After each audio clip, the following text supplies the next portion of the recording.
กับทักทายสบายดีพี่น้องบ่สุขุทุกคนเด้อเป็นจังไดทุกคนเกียมพร้อมแล้วบ่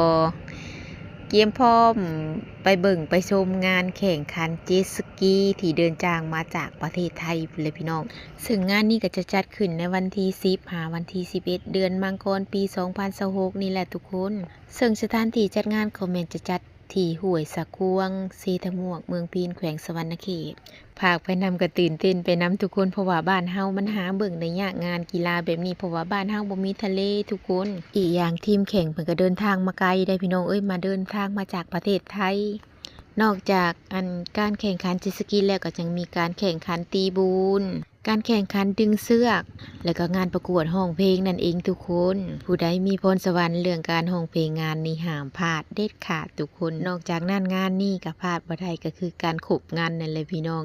ในงานก็สิมีหลากหลายบ่ว่าสิเป็นบูธอาหารโซนเด็กเล่นและก็ยังมีวงดนตรีสาวแป้งที่มาเสิร์ฟความม่วนความมัน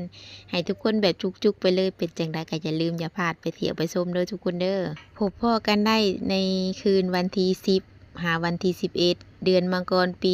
2026นี้จังใดก็ฝากไลค์ฝากแชร์ฝากติดตามเด้อทุกคนเด้อ